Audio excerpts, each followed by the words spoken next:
नमस्कार, मी नीता सावंत, शिक्षिका समुपदेशक, श्री गोविंद बालमंदिर माध्यमिक विद्यालय अंधेरी पूर्व इथे कार्यरत आहे. प्रादेशिक विद्या प्राधिकरण मुंबई आयोजित व्यावसायिक वाटा प्रगतीच्या दिशा या कार्यक्रमात सर्वांचं स्वागत करते. व्यावसायिक वाटा प्रगतीच्या दिशा हा कार्यक्रम दर गुरुवारी सकाळी 11 वाजता प्रादेशिक विद्या प्राधिकरण मुंबई या YouTube चॅनलवरून प्रक्षेपित केला जातो. या कार्यक्रमात आपण विविध व्यावसायिकांशी संवाद साधत असतो. आज आपण ऑनलाईन संवाद साधणार आहोत मेजर डॉक्टर आश्लेषा तावडे केळकर यांच्याशी. नमस्कार. नमस्कार ताई. मेजर डॉक्टर आश्लेषा यांच्याविषयी थोडक्यात जाणून घेऊया. यांचं शालेय शिक्षण पार्लेटेक विद्यालय मराठी माध्यमातून झालं. महाविद्यालयीन शिक्षण म्हणजे 11वी 12वी हे साठे कॉलेज पार्ला कॉलेज इथून झालेलं आहे आणि महाराष्ट्र आरोग्य विद्यापीठाची CET ही त्यांनी मेरिट मध्ये उत्तीर्ण होऊन पूर्ण केलेली आहे. त्यानंतर रुरल मेडिकल कॉलेज प्रवरा लोणी येथून त्यांनी MBBS शिक्षण पूर्ण केलं. सायन हॉस्पिटल इथे त्यांनी इंटर्नशिप केलेली आहे आणि 2009 मध्ये भारतीय सैन्य दलात डॉक्टर म्हणून त्या दाखल झाल्या. भारतीय सीमेवर जम्मूच्या अतिसंवेदनशील भागात 3 वर्ष 3 महिने त्यांनी सैनिकांच्या आरोग्याची काळजी घेतली. ऑक्टोबर 2012 मध्ये मुंबईतील INS हमला येथे नाविक तळावर त्यांची डॉक्टर म्हणून नेमणूक झाली आणि तिथेच त्यांना मेजर या पदावर बढती मिळाली. त्यानंतर मेजर डॉक्टर आश्लेषा यांनी भारतीय सैन्य दलातील 5 वर्ष देशसेवा केल्यानंतर महात्मा गांधी रुग्णालय नवी मुंबई यांनी सन्मानाने त्यांना MD कम्युनिटी मेडिसिन या विषयाचा अभ्यास करण्यासाठी समाविष्ट करून घेतलं. त्यात त्यांना आता त्या महात्मा गांधी रुग्णालय नवी मुंबई इथे कार्यरत आहेत.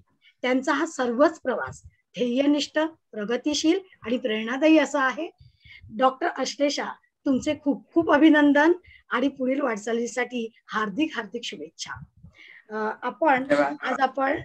आज आपण ऑनलाईन संवाद साधूया मेजर डॉक्टर आश्लेषा तावडे केळकर यांच्याशी. मला पहिला प्रश्न असा विचारावा वाटेल की या क्षेत्रात म्हणजे सैन्य दलातील डॉक्टर या क्षेत्रामध्ये करिअर करावं असं तुम्हाला का वाटतं? ताई, खरं म्हणजे सैन्य दलामध्ये करिअर करण्याचा जो निर्णय असतो तो काही एका दिवसात किंवा एका रात्रीतला निर्णय नसतो. तर लहानपणापासून आपल्यावर जे घरामध्ये किंवा शाळांमध्ये जे संस्कार केले जातात त्यातून कुठेतरी हा निर्णय घेतला जातो. माझ्या बाबतीतही तसंच झालं. आई बाबा, माझी आजी यांच्याकडून जे संस्कार घरामध्ये माझ्यावर झाले, आजीच्या गोष्टी असोत, त्यातून मिळणारे स्वयंशिस्त किंवा डिसिप्लिन ज्याला म्हणतात आणि शौर्य, अशा प्रकारचे जे संस्कार आहेत आणि देशभक्ती, तर ते झाले. तसंच माझी शाळा पार्लेटेक विद्यालय मराठी माध्यम, तर शाळेमध्ये जे वातावरण आम्हाला मिळालं की देशासाठी आपल्याला काही करायचं आहे आणि देशाने मला काय दिलंय किंवा काय देतो आहे पेक्षा मी माझ्या देशासाठी काय देऊ शकतो, अशा प्रकारची जी एक भावना आहे ती शाळेमध्ये रुजवली गेली. त्या पुढे जाऊन जेव्हा मी कॉलेज आणि MBBS म्हणजे माझं वैद्यकीय शिक्षणामध्ये असताना माझे जे प्रोफेसर्स होते त्यांनी त्यांच्या युद्धातील सहभागाबद्दल, त्यांच्या अनुभवांबद्दल आमच्याशी नेहमीच हितगुज केलं आणि त्यातून कुठेतरी मन बनत गेलं की मला सुद्धा माझ्या व्यक्तिमत्वाला जिथे वाव मिळेल अशा प्रकारच्या आर्म फोर्सेस मध्ये जायला हवं. आणि म्हणूनच मग पुढे जेव्हा मला संधी मिळाली तेव्हा मी आर्म फोर्सेस मेडिकल कोर मध्ये जाण्याचा निर्णय घेतला. खूपच सुंदर निर्णय. आणि आता दिवाळी साजरी झालेली आहे आणि आपण आपल्या घरामध्ये ही दिवाळी सुरक्षित रीतीने साजरी करतो. याचं कारण म्हणजे देशाच्या सीमेवर कुठेतरी सैनिक लढत असतात, आपली काळजी घेत असतात आणि त्यासाठी सर्व सैनिकांना सर्व भारतीयांतर्फे मानाचा मुजरा. बरं, या क्षेत्रात येण्यासाठी कोणत्या क्षमता, पात्रता आवश्यक आहे? क्षमता आणि पात्रता म्हणजे कपॅसिटीज अँड कपॅसिटी आणि एलिजिबिलिटी, पात्रता. तर पात्रता ही गोष्ट आपल्याला आर्म फोर्सेसच्या संकेतस्थळावर, वेबसाईटवर आपल्याला बघता येते. तसंच सगळ्याच नॅशनल न्यूज पेपर्स मध्ये आपल्याला पात्रतेबद्दल माहिती दिलेली असते जेव्हा आर्म फोर्सेस करता एक सूचना येतात तेव्हा. तर पात्रता मुख्यतः फॉर डॉक्टर्स मी सांगू शकते की आर्म फोर्सेस मध्ये ऍज डॉक्टर जेव्हा तुम्हाला कमिशन घ्यायचं असतं तेव्हा सर्वप्रथम तुम्हाला सर्व इयर्स मध्ये म्हणजे सगळ्याच 3 वर्षांमध्ये एमबीबीएसच्या हे फर्स्ट क्लास असला पाहिजे. प्रथम श्रेणीत तुम्ही उत्तीर्ण झालेलं असलं पाहिजे आणि सोबतच ऑफकोर्स फर्स्ट अटेम्प्ट म्हणजे कोणत्याही वेळेस तुम्हाला थांबायला लागलेलं नसता कामा आहे. त्याखेरीज आपल्याला काही बेसिक निकष असतात त्या पर्टिक्युलर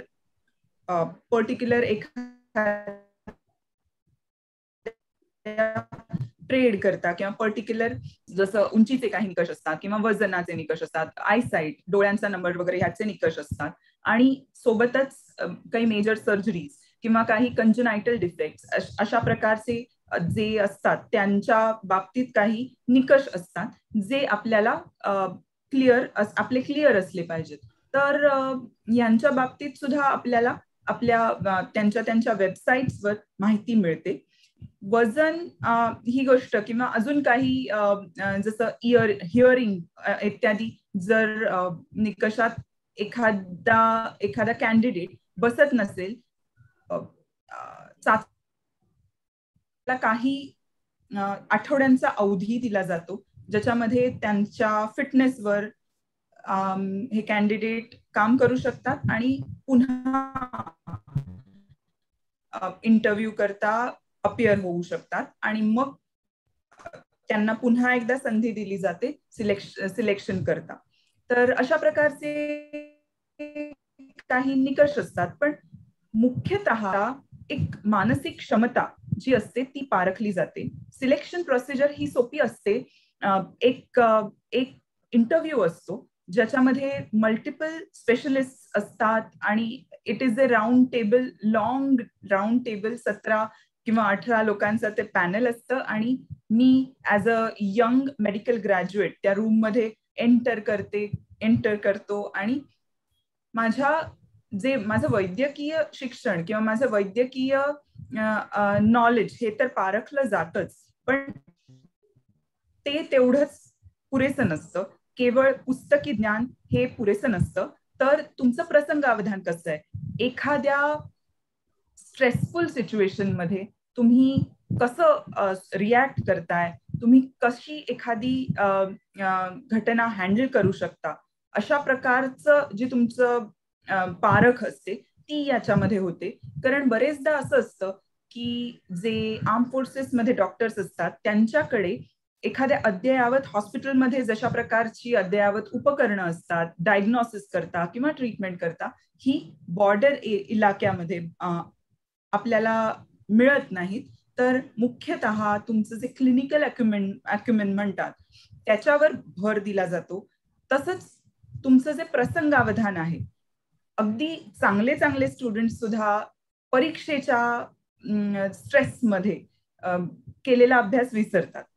तर ताई, तुम्ही इमॅजिन करा की जेव्हा गोळ्यांच्या फैरी झडतायत किंवा तोफ गोळे फुटतायत, त्या प्रसंगामध्ये त्या ठिकाणी मला एखाद्या करायचंय किंवा एखादी सर्जरी करायची आहे, तर माझ्याकडे कशा प्रकारचं मनोधैर्य हे असलं पाहिजे. तर अशा प्रकारचं मनोबल तुमच्यामध्ये आहे का किंवा ते विकसित करता येऊ शकतं का? तर अशा प्रकारचं एक पारख जी आहे ती तिथे त्या सिलेक्शन इंटरव्ह्यू मध्ये होत असते. तुमची पर्सनॅलिटी, तुमचं व्यक्तिमत्व हे ट्रेड करता, या पर्टिक्युलर कामा करता, ह्या पर्टिक्युलर ब्रांच करता सुटेबल आहे का, तर हे बघितलं जातं. हे मुख्य आणि महत्वाचं असतं ह्या पर्टिक्युलर आर्म फोर्सेसच्या सिलेक्शन करता. तर क्षमता म्हटलं तर ही मानसिक क्षमता देखील पारखली जाते. एवढीच महत्वाची आहे. व्यावसायिक शिक्षण संस्थेमध्ये प्रवेश कसा मिळवला? हॅलो. व्यावसायिक म्हणजे प्रोफेशनल कॉलेजेस. येस. MBBS ला प्रवेश तुम्ही कसा मिळवला? एमबीबीएस म्हणजे प्रोफेशनल कॉलेजेस करता प्रवेश हा आपल्या देशामध्ये खूप म्हणजे अगदी अतितटीची म्हणतात तशी स्पर्धा असते.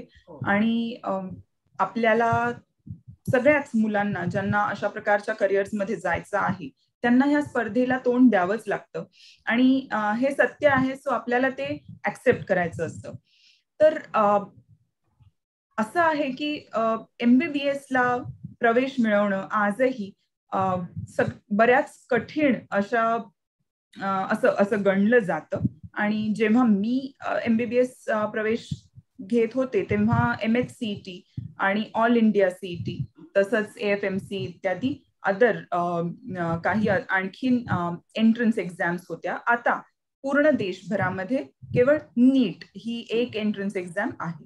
तर मला माझ्या मेरिट प्रमाणे MHCET मध्ये जिथे रँक माझा आला त्या कॉलेजमध्ये मी प्रवेश घेतला. पण केवळ हेच नाही तर पण त्याच्या आधी जे आपलं प्रिपरेशन आहे ते खूप महत्वाचं असतं. परीक्षा हा अंतिम टप्पा आहे.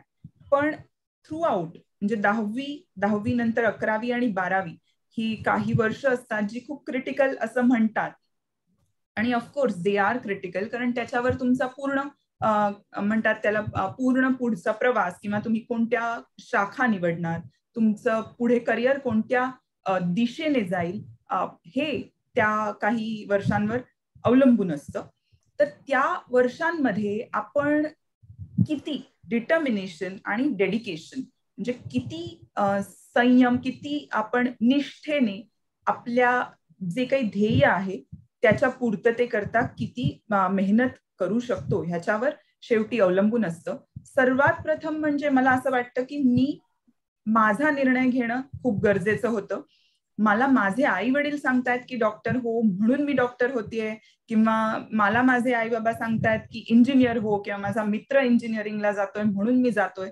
तर अशा प्रकारचं जे आहे ते ह्याला निर्णय अशा प्रकारचे निर्णय मुलांनी घेता कामा नये. तर स्वतःशी आत्मचिंतन करून मला कोणत्या विषयांमध्ये किंवा कोणत्या प्रकारच्या कामामध्ये रुची आहे, माझा कल कुठे आहे, असा विचार स्वतः मुलांनी करून एक विषय किंवा एखादी शाखा निवडावी लागते. आणि आई वडिलांचा देखील त्याला पाठिंबा असलाच पाहिजे, म्हणजे असायला हवा, किंवा त्यांनी त्याला मार्गदर्शन करण्याचा जो रोल आहे, जी भूमिका आहे ती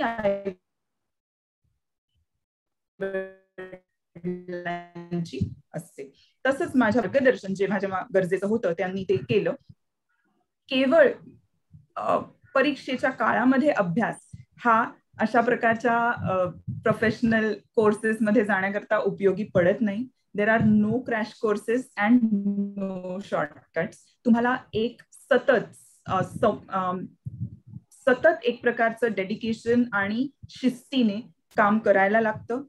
बऱ्याच यशस्वी विद्यार्थ्यांच्या इंटरव्ह्यूज मध्ये आपण ऐकतो की मी काहीच सोडलं नाही, मी सगळं जसं होतं तसंच चालू ठेवलं आणि माझं यश हे इनस्पाइट ऑफ इट मी जे काही माझं यश आहे ते माझं मिळालं. पण हे जे विद्यार्थी असतात हे मोजके असतात.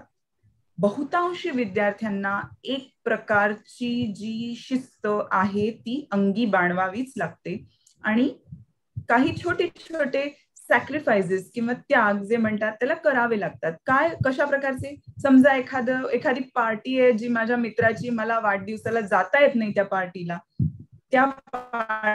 त्या तशा प्रकारच्या छोट्याशा गोष्टीला मला सोडून द्यायला हवं. एखादा आवडता मूवी आहे जो मला थिएटरमध्ये त्याच वेळेस बघता येत नाहीये कारण एखादी छोटी परीक्षा तोंडावर आहे, तर हे छोट्या छोट्या गोष्टी आहेत, परंतु त्या आपल्याला त्या वेळेस कराव्या लागतात आणि त्यातून पुढे जे आहे ते मोठं यश मिळतं. पण त्याच सोबत एक शारीरिक आरोग्य राखण्यासाठी जर तुम्ही मैदानी खेळांमध्ये असाल किंवा कोणत्याही प्रकारचा व्यायाम हा देखील मी कधीच सोडला नाही. व्यायाम हा शरीरासाठी आणि मनासाठी अत्यंत गरजेचा असतो आणि तो मात्र कधीही टाळायचा नाही. तर स्पर्धा परीक्षेची तयारी म्हणजे एकाच ठिकाणी तासनतास बसून राहणं हे नाही, तर तुम्ही तुमचं शारीरिक आरोग्य आणि मानसिक आरोग्य ह्यांचा समतोल राखून काम करणं, म्हणजेच हा जो पूर्ण स्पर्धा परीक्षेचा जो काही अनुभव आहे किंवा स्पर्धा परीक्षेमधून पार पडणं आहे, हा स्ट्रेसफुल न होता एक प्रकारचा आनंददायी असा प्रवास मुलांसाठी सुद्धा आणि आई वडिलांसाठी सुद्धा हा होऊन जाईल. खूप सुंदर. आपल्या कामाचं स्वरूप कसं काय होतं? डॉक्टर म्हणून तिथे काम करतात. आर्म फोर्सेस मध्ये जेव्हा डॉक्टर म्हणून काम करतो आम्ही, तेव्हा मी केवळ डॉक्टर नसते आणि एक डॉक्टर आणि एक पेशंट अशा प्रकारचा ते इक्वेशन नसतं. तर इन आर्म फोर्सेस सर्वप्रथम मी एक जवान असते. I am an officer first, I am a soldier, then I am an officer, then I am a doctor and then everything else. जेव्हा मी युनिफॉर्म चढवते तेव्हा सर्वप्रथम माझी ड्युटी, माझं कर्तव्य माझ्या देशाच्या प्रती आहे. माझ्या देशाच्या प्रती मी एक जवान आहे, मी एक लढाऊ सैनिक आहे. त्याच्यानंतर माझा जो काही रँक आहे तो आहे ऑफिसर, जे काही आहे ते. आणि नंतर मी एक डॉक्टर आहे, निष्णात किंवा ज्याला आर्म फोर्सेस मधल्या मेडिकल रिक्वायरमेंट्स बद्दल माहिती आहे. आणि त्याच्या पुढे I can be a lady officer और आय एम, जे काही मी माझं पर्सनल जी काही रिलेशन्स आहेत, मी आई आहे किंवा कोणाची पत्नी आहे, हे सगळं त्यानंतर येतं. तर ऍज ए डॉक्टर असते तेव्हा मी केवळ, आपले जवान फिट असतात सो त्यांना ते कमीच आजारी पडतात, पण ते हे जे फिट आहेत त्यांना त्यांचं फिटनेस राखणं ही एक मोठी जबाबदारी असते. सो त्यांचा फिटनेस ठेवणं ही सगळ्यात मोठी जबाबदारी. त्यांना छोटं जे काही लहान मोठ्या गोष्टी, आजार छोटा जे काही असेल तेव्हा आपण म्हणजे as a doctor I am there, पण टू कीप देअर फिटनेस. आणि फिटनेस म्हणजे केवळ शारीरिक नाही तर मानसिक देखील. तर मानसिक आरोग्य आणि तसंच शारीरिक आरोग्याची काळजी घेणं हे डॉक्टर कर्तव्य असतं. त्यामुळे कधीतरी मला त्या जवानाची आई व्हावं लागतं, कधीतरी त्याच्याशी स्ट्रिक्टली मला वागावं लागतं आणि कधीतरी मोठं होऊन मला त्या जवानाचं जे ते मन जाणून घ्यावं लागतं. तर अशा प्रकारची वेगवेगळी जी भूमिका, वेगवेगळ्या भूमिकांमधून मला जायचं असतं. A doctor in armed forces is an advisor to the commanding officer. So प्रत्येक बटालियन मध्ये आरोग्याच्या दृष्टीने जे निर्णय घेतले जातात ते त्या बटालियनचे जे रेजिमेंटल मेडिकल ऑफिसर्स असतात त्यांच्या सल्ल्याने घेतले जातात. जेव्हा ऑपरेशन्स लॉन्च होतात operations as in army related operations, म्हणजे सर्जिकल किंवा काय म्हणतात त्याला मेडिसिन मधले किंवा वैद्यकीय शास्त्रातले ऑपरेशन्स नाहीत, तर आर्म फोर्सेस मधले किंवा मिलिटरी ऑपरेशन्स जेव्हा लॉन्च होतात तेव्हा doctor has to be right after the senior most officer who is present there. A doctor has to be where the action is. पण एका बटालियन मध्ये एक डॉक्टर असतो.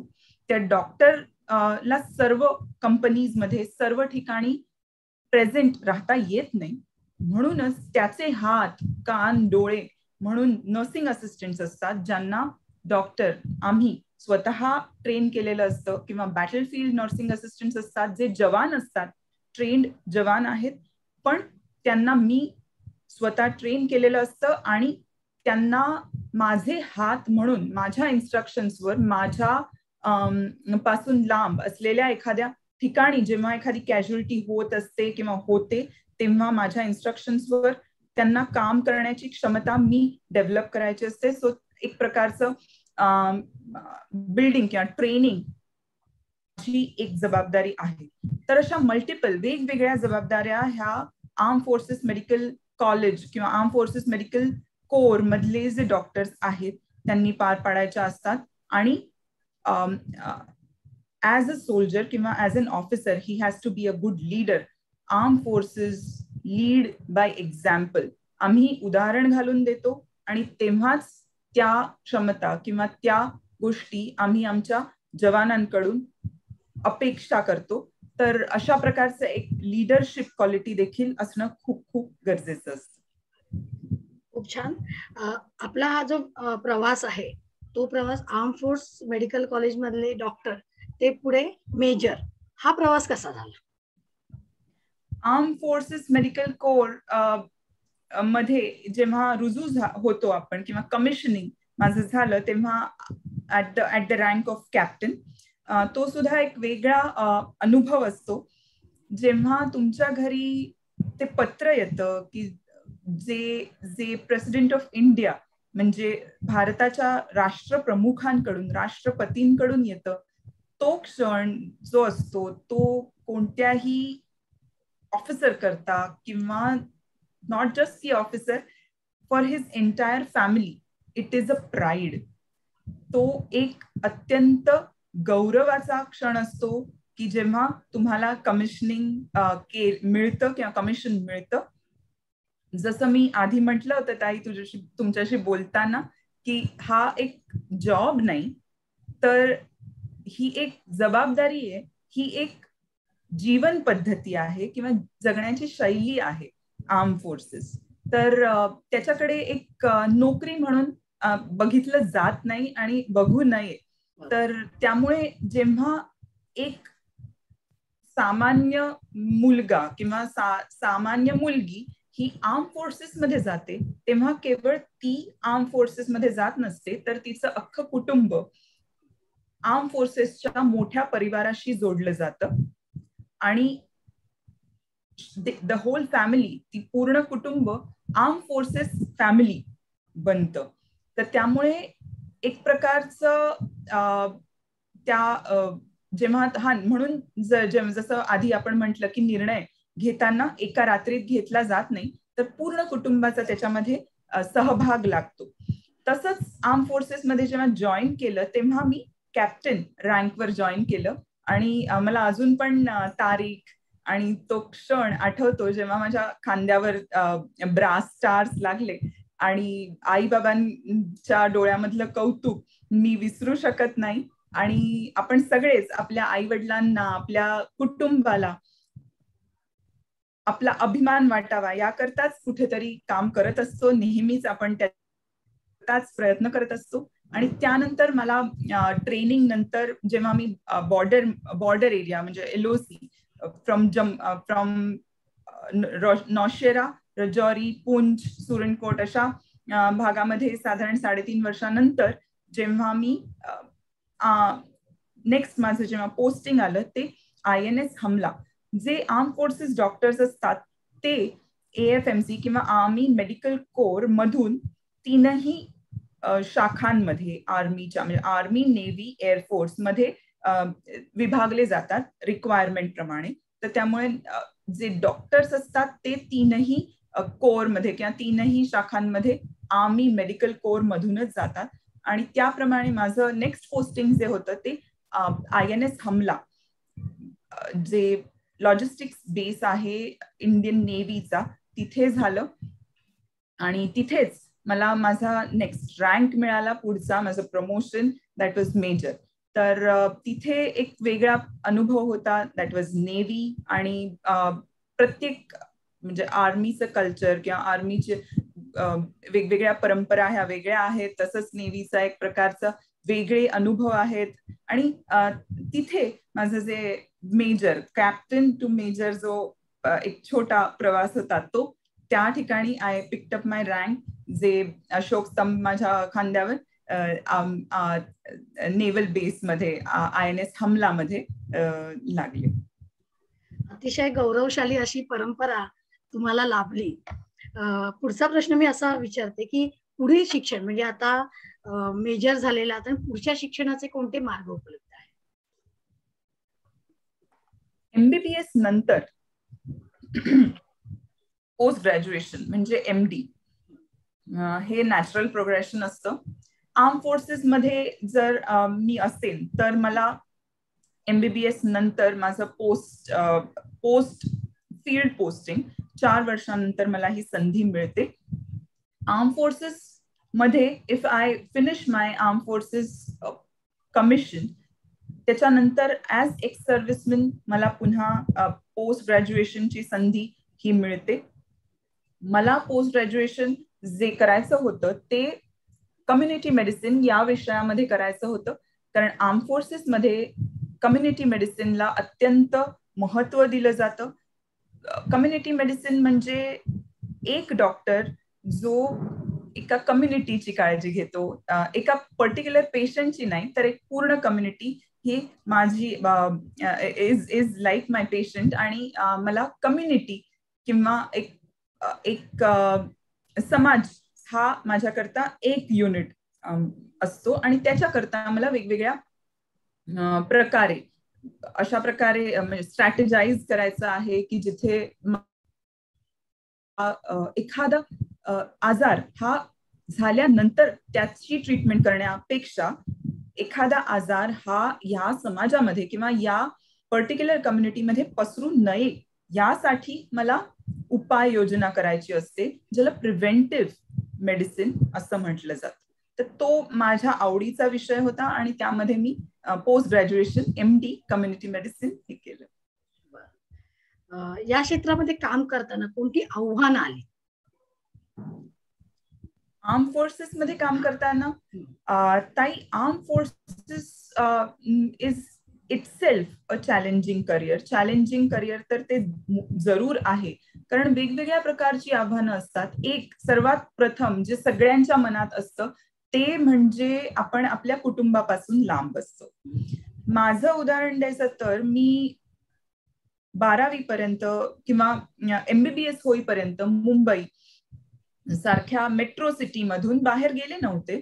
आई वडिलांसोबत असायचे, म्हणजे राहत होते. आणि त्यानंतर ऍज आर्म फोर्सेस ऑफिसर मला माझं फर्स्ट पोस्टिंग तर ऑफकोर्स AFMC मध्ये होतं, म्हणजे army medical course southern command, so Pune तिथे होतं. आणि त्यानंतर जे फर्स्ट फील्ड पोस्टिंग होतं ते जम्मूच्या पुढे होतं. सो तिथे त्याआधी मी कधीच गेले नव्हते. आई वडिलांपासून किंवा आपल्या पूर्ण कुटुंबापासून बरंच दूर आपल्याला जायचं असतं, राहायचं असतं. अशा ठिकाणी राहायचं असतं जिथे बरेचदा इंटरनेट तर दूरची गोष्ट आहे, साधं फोन नेटवर्क सुद्धा अवेलेबल नसतं. तर मी ज्या ठिकाणी असायचे बरेचदा असं असायचं की वेगवेगळे 7 नेटवर्क्स माझ्या फोनमध्ये दिसायचे, पण त्यातलं एकही भारतीय नेटवर्क नाही असायचं. पाकिस्तानी नेटवर्क्स असायचे which you cannot log in. आणि युनिटमध्ये असे छोटे छोटे चौकोन किंवा वर्तुळ जमिनीवर आखलेली असायची. त्या वर्तुळाच्या आतमध्ये समजा तुम्ही उभं राहिलात तर तुम्हाला नेटवर्क मिळेल तुमच्या मोबाईल फोन्सवर. तर अशा प्रकारचं त्या सिच्युएशन्स मध्ये तुम्हाला राहायचं, स्ट्रेसफुल सिच्युएशन्स असतात जिथे तुम्हाला सतत एक प्रकारचं मृत्यूशी सतत सामना करायचा असतो.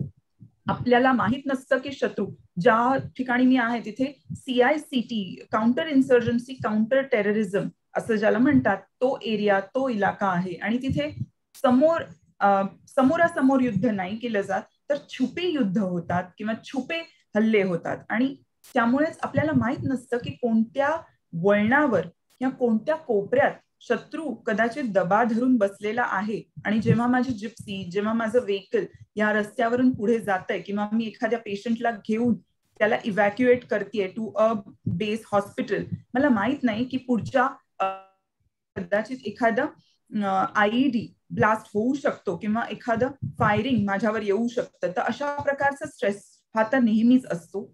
आणि त्या पर्टिक्युलर स्ट्रेसला आपल्याला सतत सामोरं जात राहायचं असतं. जेव्हा आपल्याला एखादा छोटीशी लाईन आपल्या न्यूज चॅनल्सवर येते की ह्या चकमकीमध्ये 1 जवान शहीद आणि 3 जखमी, तेव्हा एक मोठं युद्ध त्याच्या मागे घडलेलं असतं, जे आपल्याला इथे बसून दिसत नाही, पण तिथे तैनात असलेल्या जवानांना, ऑफिसर्सना, आपल्या आर्म फोर्सेसना त्या युद्धाला सतत सामोरं जायचं असतं. तर हे एक मोठं आव्हान असतं. त्याचबरोबर बिईंग अ लेडी ऑफिसर, मुलगी म्हणून सुद्धा एक प्रकारचं चॅलेंज किंवा आव्हान हे माझ्यासमोर होतं. Of course lady officers are given utmost respect, due respect in arm forces. आत्ताच आपण हे पाहिलंच आहे की आर्म फोर्सेसमध्ये परमनंट कमिशन करता मुलींना आता ओपन केलेलं आहे. तर due respect is paid to lady officers. परंतु जसं मी म्हटलं, army is led by example. मला स्वतःचं उदाहरण घालून द्यावं लागतं, तेव्हाच माझे जवान जे आहेत ते मला त्यांचा लीडर किंवा त्यांचा नेता म्हणून स्वीकार करतात. तर ऍज अ लेडी ऑफिसर एक अंगुळ जास्त मला स्वतःला प्रूव्ह करावं लागतं. मे बी आपली जी पुरुष प्रधान संस्कृती आहे आणि आर्म फोर्सेस हे जे करिअर आहे तेही पुरुषी वर्चस्व असलेलं करिअर राहिलं आहे. तर त्या ठिकाणी ऍज अ लेडी, एक स्त्री म्हणून मला स्वतःची जी क्षमता तुम्ही म्हटलं सुरुवातीला, ती क्षमता ही मला प्रूव्ह करावी लागते. आणि तेव्हाच माझे जवान जे आहेत ते मला त्यांचा लीडर किंवा त्यांना ऑर्डर देण्यासाठी पात्र असं मानतात. Having said that, by order जेव्हा म्हटलेलं असतं तेव्हा त्याच्या मागे एक पर्टिक्युलर शिस्त आहे. So as a lady officer माझ्याकडे काहीही कमी अधिकार नसतात. So when I am an officer, I am having those powers to carry out त्या पॉवर्स किंवा ते जे अधिकार आहेत त्यांना व्यवस्थित वापरणं किंवा त्यांचा योग्य वापर करणं किंवा त्यांचा योग्य उपयोग करणं हे देखील एक चॅलेंज असतं. माझ्या अधिकारांचा कुठेही गैरवापर न करता ऍज अ डॉक्टर मला उत्तम सर्वोत्तम सेवा ही माझ्या जवानांसाठी ही तिथे द्यायची असते. तर अशी विविध चॅलेंजेस, विविध आव्हानं ही as an officer, as a doctor आणि ऍज अ लेडी मला त्या अशा वेगवेगळ्या आव्हानांना मला नेहमी सामोरं जायचं असतं. पण त्याच्या पलीकडे जाऊन देखील एक प्रकारची जिद्द आणि एक प्रकारचा जो प्राईड ज्याला म्हणतात किंवा ज्याला अभिमान म्हणतात, तो ह्या प्रत्येक कामामधून प्रत्येक क्षणी हा मला वाटत असतो ऍज अन आर्मी ऑफिसर. खूप छान. त्यावर अजून एक आहे की अश्लेषा नावाचा एक दिवाळी अंक तुमच्यासाठी म्हणून प्रसिद्ध होतो, त्याविषयी जरा सांगा. माझ्यासाठी नाही होत, पण येस, सर्वप्रथम जेव्हा आश्लेषा दिवाळी अंक बाबांनी म्हणजे प्रकाशित केला, तो त्याच्या मागे म्हणजे ते प्रकाशित होण्याच्या मागे त्याची जी संकल्पना होती ती माझ्याशी निगडीत होती जरूर. कसं झालं होतं, मी जेव्हा जसं मी म्हटलं पहिल्यांदाच मी घरातून एवढ्या लांब गेले होते आणि एकच मुलगी आणि ते सुद्धा एवढ्या दूर सगळ्यात म्हणजे पहिल्यांदाच गेले असं सगळं होतं. आईबाबांना दिवाळीच्या वेळेस मी नेमकी मराठा युनिटमध्ये होते तेव्हा, मराठा बटालियन मध्ये, आणि फराळ पाठवायचा होता. तर मी म्हटलं फराळ एवढ्या दूर पोहोचूच शकणार नाही, तर तुम्ही फराळ काही पाठवू नका, पण काय पाठवायचं असं आईबाबांना प्रश्न पडला होता. आणि त्यातून जे आहे आश्लेषा दिवाळीची ती संकल्पना बाबांच्या मनात आली आणि त्यांनी त्या वर्षी तो अंक सुरू केला, दिवाळी अंक. दिवाळी अंकाची जी परंपरा आहे ती महाराष्ट्राची एक वैशिष्ट्यपूर्ण अशी परंपरा मला असं वाटतं. खूप म्हणजे मला वाटतं बंगालमध्ये पण दुर्गा पूजेच्या वेळेस असे विशेषांक निघतात, तसंच महाराष्ट्रामध्ये दिवाळी अंक आहेत. तर जो मराठी असतो मनात त्याला त्या दिवाळी अंकांचं महत्व असतं. बाबांनी तो अंक त्या वर्षी सुरू केला, आश्लेषा दिवाळी. आणि तो अंक मला फराळ म्हणून त्यांनी बॉर्डरला पाठवला. माझ्या बटालियन मधल्या सगळ्यांनी तो जो वैचारिक फराळ होता तो खूप खूप आनंदाने अगदी एन्जॉय केला. तर अशी ती आश्लेषा दिवाळीची संकल्पना आहे. आता त्या गोष्टीला 10 वर्ष आणि 10 वर्ष सातत्याने तो जो अंक आहे त्या एका कारणाने सुरू झाला, परंतु तो सातत्याने चालू आहे आणि मला त्या गोष्टीचा आणि बाबांचा त्याकरता खूप खूप अभिमान वाटतो. बरोबर. एक म्हणजे एक सैनिकांचं जीवन आणि त्याचबरोबर सांस्कृतिक साहित्यिक दिवाळी असं एक वेगळं कॉम्बिनेशन त्यामुळे तयार झालं. बरं, या क्षेत्रामध्ये करिअर करू इच्छिणारे जे विद्यार्थी आहेत आणि आता तर विद्यार्थिनी देखील, कारण एनडीएची द्वार मुलींसाठी खुली झालेली आहेत यंदापासून, तर त्यांना तू काय सल्ला देशील? काय सल्ला द्याल तुम्ही? आई, मला असं वाटतं की एनडीए ची द्वार मुलींकरता खुली झाली हे तर आपण सगळ्यांनी खूप म्हणजे ऐकलंच आहे आणि त्याच्याबद्दल खूप बोललं गेलेलं आहे. पण त्याहूनही महत्वाचा असा एक अजून निर्णय झाला, तो म्हणजे सैनिकी शाळांमध्ये मुलींना प्रवेश. सैनिकी शाळांमध्ये मुलींना प्रवेश दिला जाणं हे एक अत्यंत म्हणजे तितकंच महत्वाचं हे पाऊल आपल्या कडून उचललं गेलं आहे. माननीय प्रधानमंत्र्यांनी आपल्या स्वातंत्र्य दिनाच्या दिवशी अशी घोषणा केली आणि मला असं वाटतं की केवळ एनडीए नाही तर जेव्हा शालेय शिक्षणापासून मुलींना एक प्रकारची सैनिकी जडणघडण जेव्हा मिळेल तेव्हा त्या पुढे जाऊन एनडीए सारख्या सैनिकी प्रशिक्षणामध्ये ह्या जास्त यशस्वी होतील. आणि सैनिकी शाळांमध्ये गेलं म्हणजे केवळ सैन्यामध्ये भरती होणं एवढ्या करताच नाही, तर सैनिकी शाळांमधील एक शिस्त, एक प्रकारचं नेतृत्व गुण आणि एक प्रकारचं कणखरता ही जी आहे ती मुलांमध्ये आणि मुलींमध्ये त्यांच्या अंगी बाणणं खूपच गरजेचं आहे. तर हाच जो विचार आहे, हा जो उद्देश आहे, तो मुलींना सैनिकी शाळांमध्ये प्रवेश खुला होण्याच्या मागे आहे.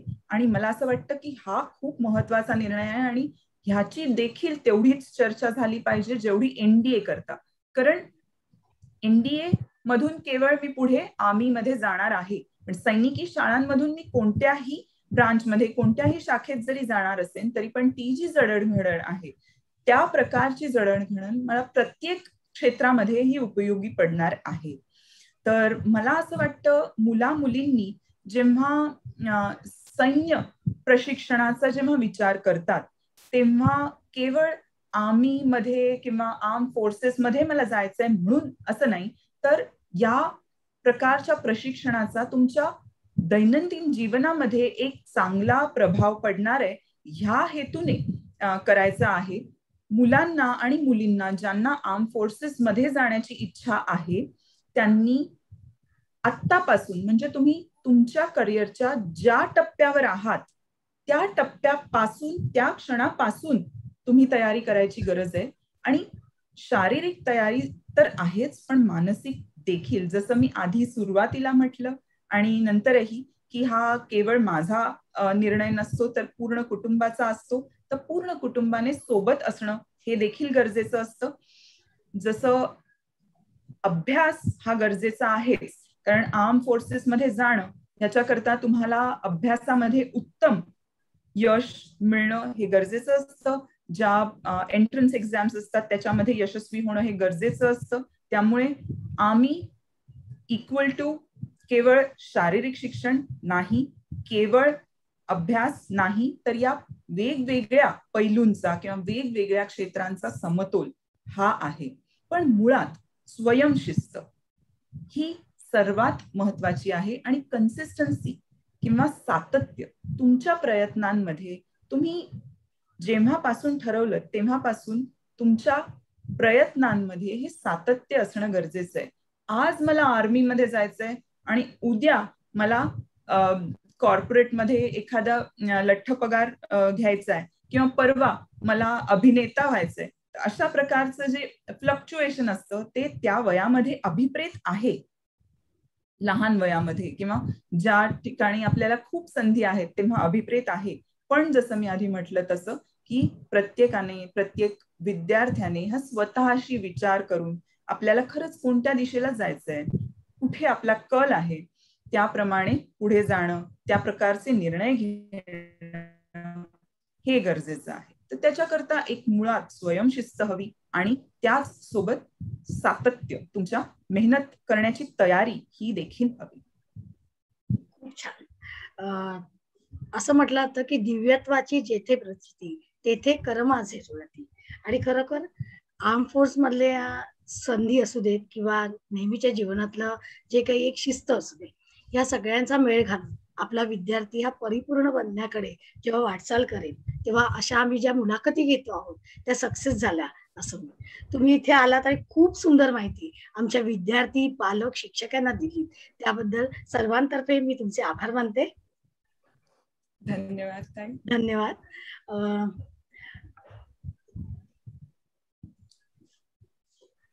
जय हिंद. जय हिंद. आपल्याला काही शंका किंवा अभिप्राय असतील तर डिस्क्रिप्शन बॉक्स मध्ये दिलेल्या ईमेल आयडी वर पाठवा. या व इतर करिअर बाबत अधिक माहिती घेण्यासाठी महाराष्ट्र शासन, युनिसेफ आणि आसमान फाउंडेशन यांच्या संयुक्त विद्यमाने तयार केलेल्या महाकरिअर पोर्टलला भेट द्या. हे करिअर पोर्टल इयत्ता 9वी ते 12वीच्या विद्यार्थ्यांसाठी आहे. यासाठी 2 गोष्टी आवश्यक आहेत. एक म्हणजे तुमचा स्टुडंट आयडी जो तुमच्या शाळेमध्ये तुम्हाला उपलब्ध होऊ शकतो, आणि दुसरा आहे पासवर्ड. हा पासवर्ड आहे 1 2 3 4 5 6. या 2 गोष्टी तुम्ही लॉग इन करण्यासाठी वापरा आणि या पोर्टलचा नक्कीच उपयोग करून घ्या. विविध करिअरची माहिती घेण्यासाठी पुन्हा भेटूया. तोपर्यंत तुम्ही आमच्या प्रादेशिक विद्या प्राधिकरण या YouTube चॅनेलला लाईक करा, सबस्क्राईब करा. धन्यवाद.